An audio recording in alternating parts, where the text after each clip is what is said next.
Hello students, good morning and you are welcome to my YouTube channel. This is our lecture 7 on linear equation in two variable. तो students आज का जो हमारा lecture है वो बहुत ही इंपॉर्टेंट होने वाला है। यदि हम एग्जाम पॉइंट ऑफ व्यू के हिसाब से देखें तब भी, और यदि हम कंपटीशन के व्यू से देखें तब भी आज का चैप्टर बहुत इंपॉर्टेंट होने वाला है। और सबसे बड़ी बात ये है कि आज के जो लेक्चर है इसमें हमारे जो लास्ट वाले कॉन्सेप्ट हैं 7th 8th वाले, वो सारे कंसेप्ट क्लियर भी होने थोड़े बहुत ज़रूरी हैं। जैसे प्रॉफिट लॉस का है, सिंपल इंटरेस्ट का है, इस टाइप से वो भी हमारे थोड़े उनके कंसेप्ट होने जरूरी। तो अभी देखिए हमारे सिंपल इंटरेस्ट पे ही क्वेश्चन, तो पढ़िए इसको। A man invested an amount at 10% per annum and another amount at 8% per annum. उसने दो अमाउंट हैं, ठीक है, उनको एक को 10% पे और एक को 8% पे उन्हें इन्वेस्ट किया है। सिंपल इंटरेस्ट है ये, क्या है ये? Per annum simple interest, this is simple interest. SI means simple interest. तो यदि उसने आगे क्या बोला, had he interchange amount, interchange means जो 10% वाली है वो 8% की जगह कर दी, और जो 8% वाली है वो 10% की जगह कर दी। Has he interchange amount invested as invested, उसके बाद he would have received rate 45 less as invested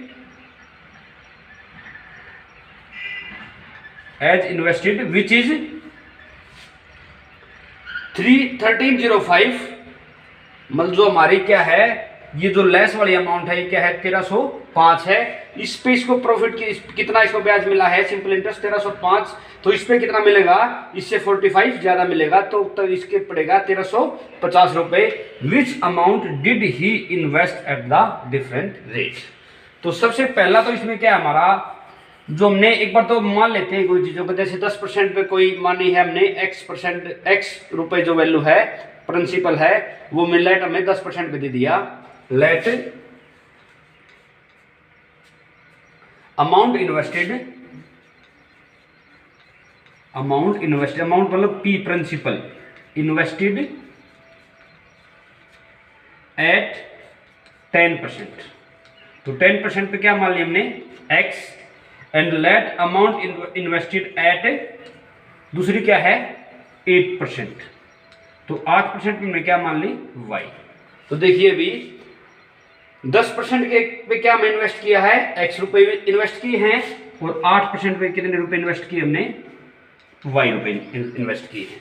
तो अभी हमारा सिंपल इंटरेस्ट का क्या फॉर्मूला होता है, simple interest is equal to principal into rate into time upon 100। तो हमारा किसका फॉर्मूला होता है, SI का, सिंपल इंटरेस्ट। तो अब इस केस में देखिए टाइम तो हमारा पर एनम है 1 साल ही है, तो T तो हमारा 1 रहेगा। तो इसमें रेट क्या है, इसमें है 10 है, इसमें है 8। तो ये क्या हमारा प्रिंसिपल, इस केस में प्रिंसिपल x है और इस केस में प्रिंसिपल हमारा क्या है, y है। क्योंकि y अमाउंट है, y अमाउंट को 8% पे हम दे देंगे T समय के लिए, तो ऐसा ही हमारा इतना बनेगा। तो पहले केस में हमारा कितना बनेगा इंटरेस्ट, तो अकॉर्डिंग टू क्वेश्चन, तो इस जो क्वेश्चन में लिख रखा है उसके हिसाब से क्या बोल रखा है इसने, the amount invested at 10% in interest eight 10% per annum. तो इसमें ऐसा ही हमारा पहले वाला कितना होगा, हमारा P इसमें कितना है, x इंटू R कितना है 10/1 और अपॉन 100। तो हमारे इस केस में कितना हो जाएगा, x गुणा में 10/100। ये तो हमारा पहले वाला केस हो जाएगा। और दूसरे वाले केस में क्या होगा, अमाउंट क्या हमारी y, अभी रेट क्या होगी, पहले 10 थी, अब कितनी है 8, और गुणा में समय तो वही है 1 साल, और अपॉन 100।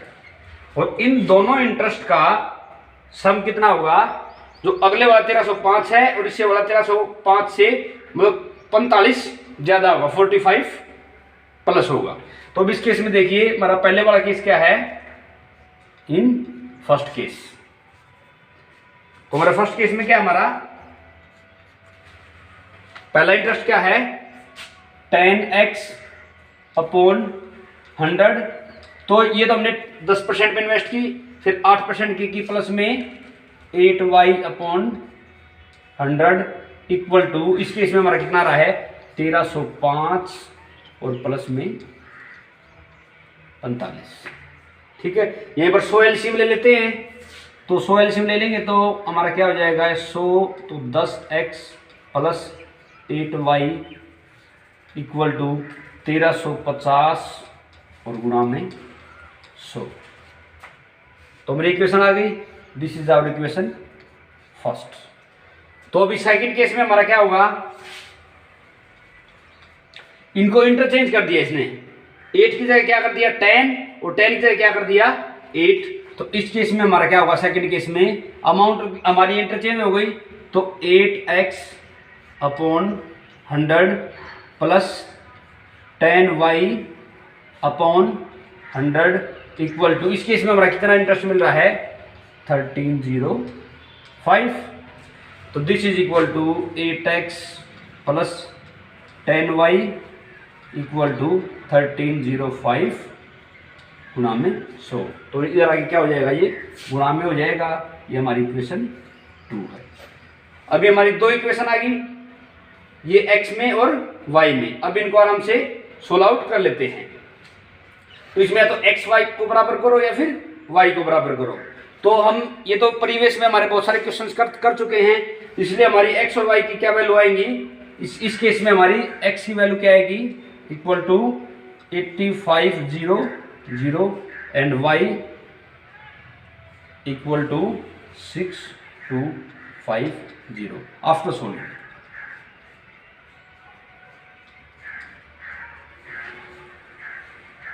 आप इनको इन इक्वेशन में सेटिस्फाई भी करके देख सकते हैं। तो इनकी वैल्यू क्या आएगी 8500 एंड 6250 रुपये। ये हमारी कितने पे आ रही है 10% पे, और ये हमारी कितने पे आ रही है 8% पे। आगे आप सोल्व कर सकते हैं। नेक्स्ट क्वेश्चन करते हैं। देखिए क्वेश्चन करते हैं, क्या दिया है, monthly income of A and B are in ratio 5:7 and their expenditure are in ratio 7:5। मतलब अपोजिट दे दिया, इसमें क्या दिया है 5:7 और इसमें क्या दिया है 5:4। This is 5:4 and their expenditure are in 7:5। मतलब क्या है, इनकी जो आय है इनकम है वो तो क्या है, ए की इनकम 5 है तो बी की इनकम क्या होगी 4, मतलब 5x/4x, और उनका खर्चा है एक्सपेंडिचर कितना हो जाएगा 7:5। तो अभी इस केस में हम क्या करेंगे, let income of A and B are, तो ए रेशियो बी है तो हम इसको क्या मान लेंगे 5x ये मान लेंगे और 4x ये मान लेंगे, आर 5x एंड 4x रेस्पेंसिवली। ये तुमने क्या मान ली, हमने इनकम मान ली, और उनके एक्सपेंडिचर को क्या मान लेंगे 7y and 5y। Let expenditure of A and B are, इसमें तो जो मैं क्या लगाया प्रोपोर्शनली कांस्टेंट x लगाया है, लेकिन हम इसमें x के अलग से अलग लगाएंगे, तो इसमें क्या लगा देंगे y, are 7y and 5y रेस्पेंसिवली। ये क्या होगा इसके, और हमें एक बात का पता होता है, हमारी जो सेविंग होती है, सेविंग किसके बराबर होती है, जो हमारी बचत होती है वो किसके बराबर होती है, हमारी इनकम और माइनस ऑफ द एक्सपेंडिचर। मतलब क्या, हमारी जो बचत होती है वो किसके बराबर होती है, हमारी आय और माइनस में खर्च। हमारे पास उतने ही रुपए बचेंगे जितने हमारे पास सेविंग में से हमारा खर्चा घटेगा। तो ऐसे इसी हिसाब से हमारा हर एक दिन में क्या बचाता है 9000। तो भी सेविंग ऑफ ए की भी और सेविंग ऑफ बी की भी दोनों इसमें बराबर हैं। तो इस केस में क्या हो जाएगी, सेविंग ऑफ ए की सेविंग क्या हो जाएगी, ए का इसमें हमारा इनकम कितनी है 5x, और ए की एक्सपेंडिचर कितना है 7y minus of the 7 equal to ये क्या हमारा 9000 है, इतने रुपए दे रखा है ये। और saving of B, saving of B क्या हो जाएगी, तो इनकम ऑफ बी कितनी है 4x, और हमारा इसकी सेव एक्सपेंडिचर कितना है बी का minus of the 5y equal to इसकी भी कितनी है सेविंग 9000 है। इसकी सेविंग क्या है 9000 रुपये, दोनों की सेविंग क्या है सेम है। इसकी इनकम कितनी है 5x और इसका खर्चा कितना है 7y। बड़े ध्यान से करना है, 5x में से 4x निकालना है इसमें। तो अभी सेविंग ऑफ बी की कितनी होगी, बी की इनकम कितनी है 4x और बी की एक्सपेंडिचर कितना है 5y, क्योंकि हमारा सेविंग क्या होता है इनकम माइनस में expenditure. This is saving, this is income और माइनस एक्सपेंडिचर, और this is income of B और माइनस एक्सपेंडिचर ऑफ बी। तो अभी हमारी इक्वेशन ये है, एक इक्वेशन ये है, इसको हमारा एक मान लिया, इसको मैं 2 मान लिया। अभी राइट हैंड साइड दोनों में बराबर है, तो हम इक्वेशन फर्स्ट और माइनस इक्वेशन 2 करेंगे। तो ये हमारा माइनस का साइन हो जाएगा, this equal to plus and this equal to minus. तो इससे तो ये कट हो जाएगा, 9000 में से 9000 निकल जाएगा। तो हमारा कितना बराबर आ रहा है x minus of the 2y equal to 0। तो x इक्वल टू 2y आ रहा है। ये हमारी इक्वेशन क्या होगी, मान लो थर्ड इक्वेशन हो गई। तो x इक्वल टू क्या आ रहा है 2y। तो x की वैल्यू पुट x इन, चाहे 1 में रख दो चाहे 2 में रख दो, put x in equation first. तो पहली इक्वेशन में रखेंगे तो x क्या रखनी है 2y, तो 5 गुणा में 2y minus of the 7 into y equal to 9000। तो 10 में से 7 गए 3y इक्वल टू 9000। तो अभी y की वैल्यू क्या आएगी हमारी, तो y इक्वल टू 9/3 बराबर है 3000 रुपये। ये क्या है हमारी y की वैल्यू। y क्या प्रोपोर्शनल कांस्टेंट था हमारा, एक्सपेंडिचर वाला था। तो y क्या था हमारा एक्सपेंडिचर वाला। तो इसने पूछा क्या है, ये हमारा है y। तो ये y आएगा, तो y की वैल्यू हम किसमें लिखेंगे, इसने पूछी हमारी what are the monthly income of each. तो मंथली इनकम क्या हमारा x का निकालना पड़ेगा मंथली के लिए हमें। तो y की वैल्यू किसी में भी पुट कर दो आप, तो y हमारा कितना है 3000 है। तो इन 3 में रखेंगे तो पुट इन 3, तो y x बराबर है 2y के बराबर है। तो x इक्वल टू 2 इंटू 3000। तो x की वैल्यू क्या होगी हमारी 6000। तो x की वैल्यू 6000 हो गई। तो हमारी फिर तो हमारी क्या निकालनी है इनकम। तो x एक इनकम क्या हमारी 5x। तो एक इनकम क्या हमारी 5x। सो इनकम ऑफ ए, तो एक इनकम क्या हमारी 5 इंटू एक्स। तो x की वैल्यू क्या है 5 इंटू 6000 दैट इज 30,000। तो हमारी x की वैल्यू क्या आएगी 6000 और x की वैल्यू से हम इनकम ऑफ ए निकाल देंगे। तो ऐसे ही इनकम ऑफ बी, तो इनकम ऑफ बी कितनी है हमारी 4x है, दिस इज 5x ए की है और 4x बी की है। तो 4x की वैल्यू क्या आ जाएगी 4 इंटू हमारी x की वैल्यू क्या है 6000। तो कितनी आ गई आपकी 24,000। ठीक है, ये हमारी आ गई दोनों की इनकम। यदि एक्सपेंडिचर पूछता तो एक्सपेंडिचर में क्या हो जाएगी हमारी y की वैल्यू पहले से ही निकाल रखी थी हमें 3000। तो a का एक्सपेंडिचर क्या होता 7y, तो 7 इंटू 3000 21,000। और b का पूछता तो 5 गुना में y और 5 गुना में 3000, 5 की 15,000। तो this is the answer of this question. चलिए नेक्स्ट क्वेश्चन करते हैं। देखिए इस क्वेश्चन को कैसे करते हैं। इस क्वेश्चन में आपको थोड़ा सा प्रॉफिट लॉस के बारे में थोड़ी सी जानकारी होनी जरूरी है कि हमारे प्रॉफिट जैसे 25% प्रॉफिट पे यदि x रुपए कॉस्ट प्राइस है तो उसका सेल प्राइस कितना होगा। तो इसकी बेस की जरूरत है इसमें। तो अभी पढ़िए इसको, a man sold a chair and A table together for rate 1520 rate. तो 1520 रुपए में बेचने पर उसको क्या हुआ, उसको प्रॉफिट हुआ 25% चेयर पे और 10% ऑन द टेबल। मतलब उसके पास एक चेयर और एक मेज है, तो 25% चेयर पे उसने प्रॉफिट कमाया और 10% उसने टेबल पे कमाया। तो फिर उसने टोटल कितने रुपए की बेची, उसने 1520 रुपए की बेची। और बाय सेलिंग टुगेदर फॉर 1535, तो 1535 रुपए की बेचने पर उसको क्या हुआ, 10% प्रॉफिट किस पे है, कुर्सी पे है, और 25% किस पे प्रॉफिट है, आपका मेज पे है। तो अब इसमें दोनों का कॉस्ट प्राइस बताना है। तो इसके लिए आपने छोटी क्लास में शायद 8th में पढ़ा होगा। तो इसमें क्या था, आपका कॉस्ट प्राइस और सेल प्राइस के बीच क्या रिलेशन होता है। जब प्रॉफिट परसेंटेज दे रखी है तो sale price equal to 100 plus profit percentage upon 100 into cost price. तो आपने क्या रिलेशनशिप पढ़ी थी, तो सेल प्राइस हमेशा किसके बराबर होता है, क्योंकि प्रॉफिट और लॉस हमेशा किस पे होते हैं, कॉस्ट प्राइस पे होते हैं। तो 100 plus 100 plus profit percentage upon 100 equal to cost into cost price. तो अब इनमें सबसे पहले तो हम इन्हें पूछ रखा है find the cost price of each.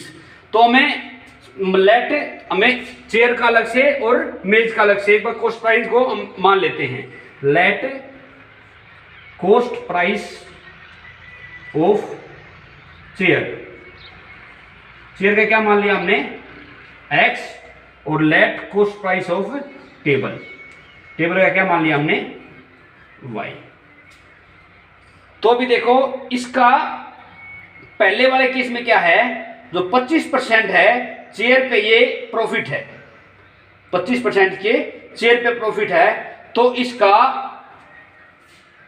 Cost price क्या है, x। तो इसका सेल प्राइस क्या होगा पहले वाले केस में, according to question, according to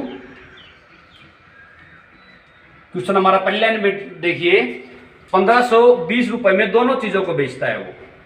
तो 25% प्रॉफिट किस पे कमाया उसने, चेयर पे, और 10% प्रॉफिट किस पे कमाया इसने, मेज पे। तो 25% जो प्रॉफिट है चेयर पे कमाएगा, तो चेयर का सेल प्राइस कितना होगा, तो चेयर का कॉस्ट प्राइस कितना है, x। तो क्या हो जाएगा इसका सेल प्राइस, 100 प्लस 25 अपॉन 100 और इनटू इसका हमारा कॉस्ट प्राइस क्या है, x। ये हमारा क्या होगा, कुर्सी का सेल प्राइस हो गया, और प्लस अभी हमारा जो टेबल का सेल प्राइस कितना होगा, इस पे 10% प्रॉफिट हो रहा है, तो 100 प्लस 10 अपॉन 100 इंटू इसका कॉस्ट प्राइस कितना है टेबल का, y। तो अभी इसका भी सेल प्राइस आ गया, जो हमारा एक इसका सेल प्राइस है, ये सेल प्राइस ऑफ चेयर का है ये, और ये किसका सेल प्राइस है, सेल प्राइस ऑफ ये टेबल का है। तो दोनों का सेल प्राइस इन्हें क्या दे रखा पहले केस में, 1520 रुपए। ठीक है, इसको थोड़ा सा सोल्व आउट करेंगे तो हम क्या हो जाएगा, 125 बटे में 100, 125 बटे 100 x प्लस में 110 बटे 100 इक्वल टू 1520। तो अब इसको हम ऐसे का ऐसे भी छोड़ लेते हैं, चाहे काट लेते हैं, इसको हम 0 से 0 कट हो जाएगी, और इसमें क्या हो जाएगा आपका 25 15 125 और 2500 का 100। अभी इसमें एलसीएम आ रहा है 20, तो 15 15 25x और प्लस का 10 दूनी 20 11 दूनी 22, ये y आएगा, y इक्वल टू तो 1520 और गुणा में 20। ये हमारी क्या आ जाएगी, इक्वेशन नंबर फर्स्ट आ जाएगी। तो इक्वेशन नंबर फिर कैसे सेकंड कैसे निकलेगी, तो उसने क्या दे रखा है फिर, बाई सेलिंग टुगेदर फॉर 1535 रुपए उसने फिर प्रॉफिट 10% किस पे कमाया है, शेयर पे, तो उस केस में हमारा क्या हो जाएगा 100 प्लस 10/100। ये किस पे कमा रहा है, ये शेयर पे। तो शेयर का कॉस्ट प्राइस कितना हमारा x, क्या हमारा रखा है x, प्लस ऑफ द 100 और प्लस में अभी इमेज में कितना है 25/100 और अभी इसका टेबल का कॉस्ट प्राइस कितना है y और इक्वल टू ये दोनों का, ये तो इसके दूसरे केस में सेल प्राइस ऑफ शेयर हो गया, ये सेल प्राइस ऑफ क्या हो गया हमारा मेज हो गया। तो इस केस में कितना रहा 1535। तो वापस फिर ये क्या आ जाएगा आपका, ये तो आ जाएगा 22y, जैसे हमने सोल्व कर रखा है, तो 22 तो आपका x हो जाएगा इसमें, और प्लस ऑफ द इसमें 11 आपका 25y हो जाएगा इक्वल टू 1535 और गुणा में 20। This will be equation 2। 25x plus 22y equal to 1520 गुणा में 20, और दूसरी इक्वेशन क्या आ जाएगी 22x plus 25y equal to 1535 गुणा में 20। अब इन दोनों इक्वेशंस को हम सोल्व आउट कर लेंगे और फिर x और y की वैल्यू निकाल देंगे। तो इस केस में हमारी x की वैल्यू क्या आएगी इक्वल टू x की वैल्यू आएगी 600 और y की वैल्यू क्या आ जाएगी 700। x की वैल्यू क्या आएगी 600 और y की वैल्यू क्या आ जाएगी आपकी 700, क्योंकि 600 और 700 रखने पे हमारी दोनों वैल्यू सर्टिफाई हो जाती हैं। जब इन दोनों इक्वेशंस को हम सोल्व आउट करेंगे तो x और y की वैल्यू सोल्व आउट कर देंगे। चलिए नेक्स्ट क्वेश्चन करते हैं। देखिए क्वेश्चन करते हैं, points A and B are 70 kilometre apart on highway, A car start from A and another car start from B। तो दो पॉइंट्स हमारे A और B, this is A and this is B, इनके बीच की दूरी कितनी है 70 किलोमीटर। तो फिर एक car start from B simultaneous, दोनों ही कार है, एक कार ए पे है एक कार बी पे है, दोनों ही क्या होती है इकट्ठी स्टार्ट होती है साइमल्टेनियसली। जब ए स्टार्ट होती है उसके तुरंत बाद तुरंत उसी समय पे बी भी स्टार्ट हो जाती है। If they travel in same direction तो they meet in 7 hours, but if they travel in toward each other, मतलब यदि दोनों ही सेम डायरेक्शन में जाते हैं, मतलब ये भी इधर जाएगी और ये भी इधर जाएगी। और दूसरा केस क्या हमारा दोनों ही टुवर्ड ईच अदर हो, जिसमें तो जब दोनों अलग अलग डायरेक्शन में हैं तब वे कितने टाइम में मिलेंगी 1 आवर्स में, और दोनों सेम डायरेक्शन में तो कितना टाइम मिलेगी 7 आवर्स में। तो इसके लिए फिर हमने क्या करना पड़ेगा, एक बार तो पहले हम दोनों की एक बार स्पीड मान लेते हैं। लेट स्पीड ऑफ कार ए की क्या मान ली हमने ए ही मान ली, और स्पीड ऑफ कार बी की क्या मान ली हमने ये बी मान ली। तो कार ए की स्पीड क्या है, इसमें दोनों के में ये निकालनी है, find the speed of each car. तो इसमें हमने मान ली ए की स्पीड क्या है ए है, और कार बी की स्पीड क्या है बी है। तो भी देखिए यहाँ पे पहला केस, एक तो हमारा क्या है सेम डायरेक्शन का है, तो केस फर्स्ट, तो पहले केस में हमारा क्या होगा दोनों ही सेम डायरेक्शन में है, इनके बीच की दूरी क्या है आपकी 70 किलोमीटर। देखो मान ले एक क्या जा रही है, एक इधर जा रही है और दूसरी भी कहाँ आ रही है यहाँ आ रही है। तो जब वो दोनों मिलेंगी तो ए ने तो कितनी डिस्टेंस तय करी यहां से लेके यहां तक, मान लो इस पॉइंट पे मिलेंगी ए और बी दोनों गाड़ी, तो इस पॉइंट पे मिलेगी। तो आप एक बार सोच के देखिए ए ने कितनी डिस्टेंस तय करी ए से लेके पॉइंट सी तक, ठीक है, और बी ने कितनी डिस्टेंस तय करी बी से लेके सी तक। तो दोनों का जो डिस्टेंस का डिफरेंस है वो कितना हो गया 70 है, क्योंकि जब ए सी में से हम क्या निकालेंगे बी सी निकालेंगे तो हमारा कितना हो जाएगा ए बी की वैल्यू आ जाएगी 70 किलोमीटर। तो इसने जो डिस्टेंस तय करी, इसकी स्पीड क्या है ए वाली हमारी ए है, तो कार ए की स्पीड क्या है ए। तो हमारा डिस्टेंस का क्या फॉर्मूला होता है, distance equal to speed into time. क्या होता है हमारा डिस्टेंस स्पीड इनटू टाइम।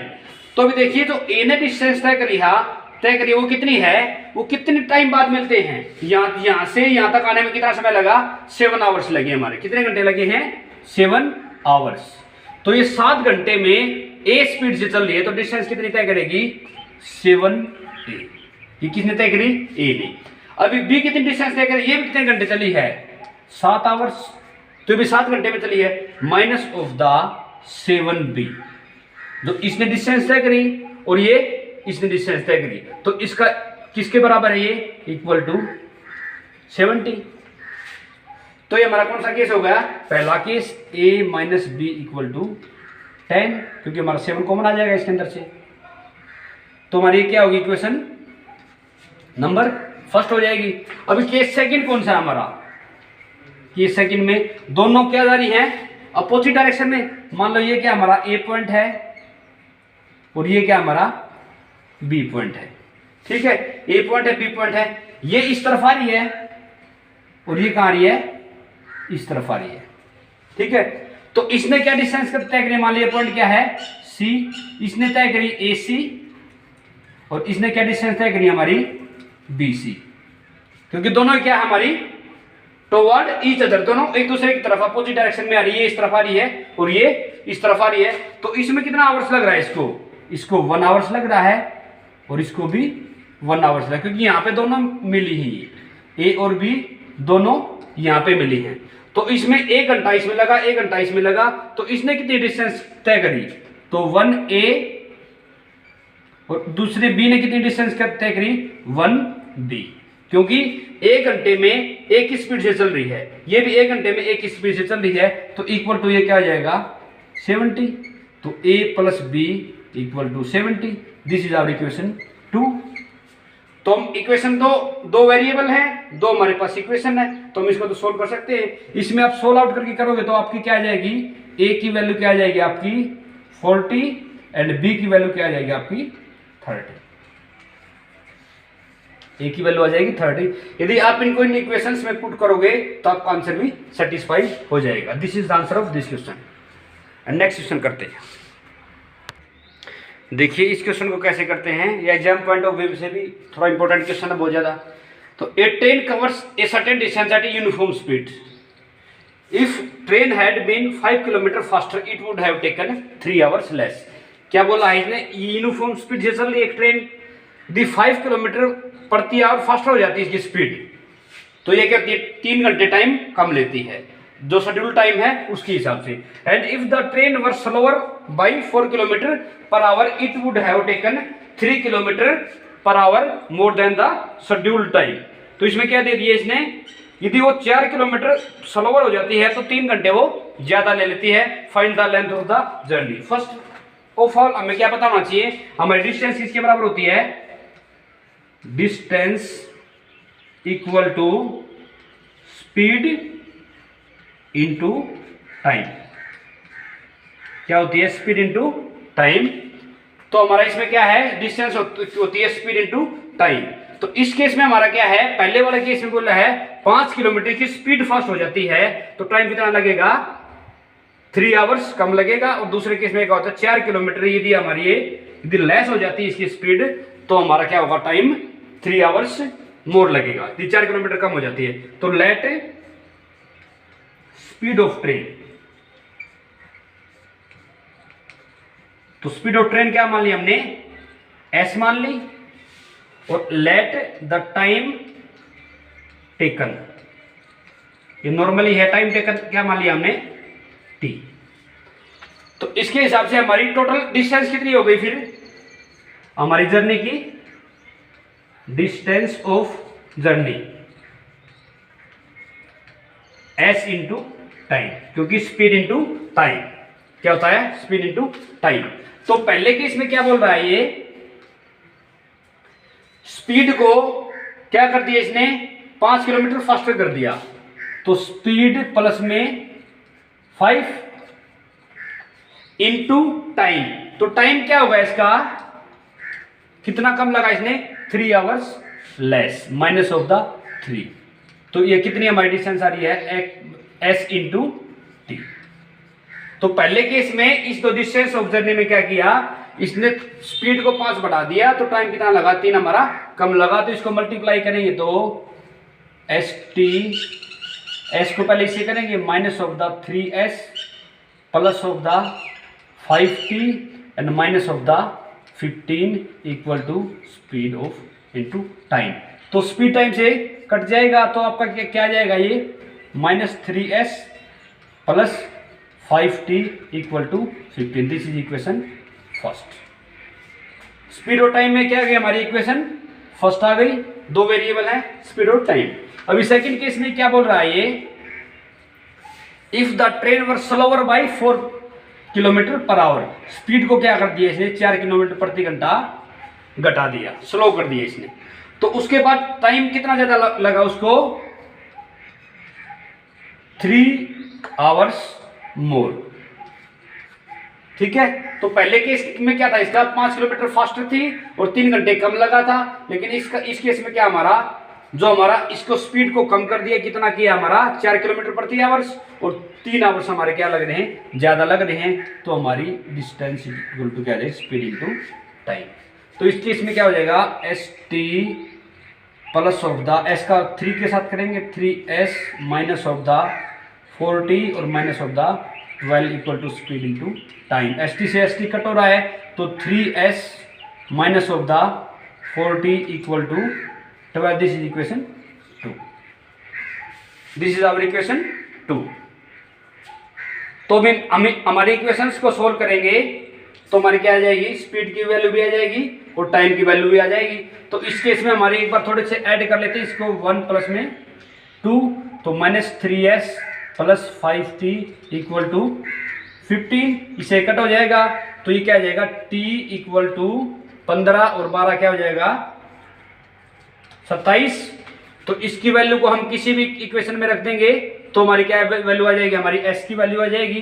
तो पुट इन 1 तो t क्या हमारा 27 minus of the 3s plus 5 into 27 equal to 15। तो हमारा 27 पंजे 5 सत्ते 35 5 10 और 3 13 माइनस ऑफ द 5 बराबर है 21 के बराबर आ जाएगा 3s।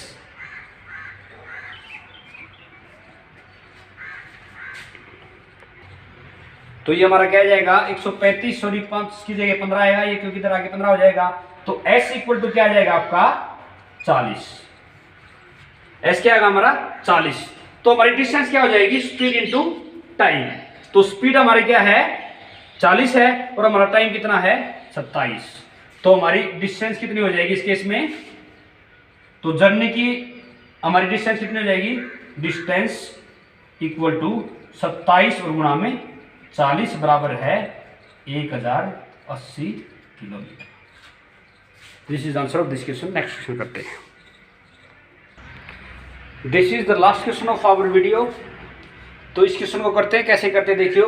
The speed A boat goes 12 kilometre up stream.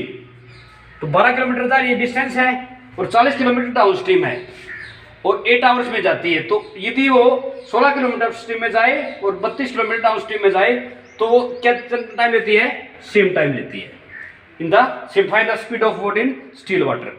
तो देखो एक तो हमारी क्या होती है बोट की speed, let speed of boat in still water, मतलब स्थिर पानी में। ये क्या मान लिया हमने x, और दूसरी क्या होती है speed of stream, speed of stream, let speed of stream, इसको क्या मान लिया हमने y मान लिया। अभी देखिए हम लोग जा रहे हैं कहीं भी, पानी के अंदर जा रहे हैं, एक बोट जा रही है पानी के अंदर। तो उस पानी के अंदर यदि बोट जाएगी तो क्या है, जो हम स्ट्रीम है उसके अपोजिट जाएंगे तो हमारी स्पीड कम होगी, ऑब्वियसली, क्योंकि मैं जो पानी की जो स्पीड है वो हमें अपोज करेगी। यदि हम स्ट्रीम के साथ में जाएंगे तो हमारी क्या स्पीड ज़्यादा होगी। वो कितनी ज़्यादा होगी, वो जो हमारी जो स्पीड ऑफ स्ट्रीम है ना वो उतनी कम या ज़्यादा होगी। अब इसमें क्या होगा, स्पीड यदि ये अपस्ट्रीम है तो अपस्ट्रीम स्पीड क्या हो जाएगी इसमें क्योंकि उसको क्या कर रहा, अपोज कर रही है, वो उसको अपोज करेगी तो उसमें माइनस होगी स्ट्रीम वाली, तो x माइनस में y, और डाउन स्ट्रीम में क्या होगा, वो स्ट्रीम के साथ साथ जा रहा है, तो डाउन स्ट्रीम स्पीड क्या हो जाएगी, डाउन स्ट्रीम स्पीड, ये क्या हो जाएगी, इसको प्लस हो जाएगी x प्लस में y, क्योंकि स्टिल वाटर में है और ये आपकी स्ट्रीम की स्पीड है, तो ऐसे ही आपकी ये हो जाएगी, अपस्ट्रीम हो जाएगी। अभी देखिए हमारा डिस्टेंस किसके बराबर होती है, distance equal to speed into time.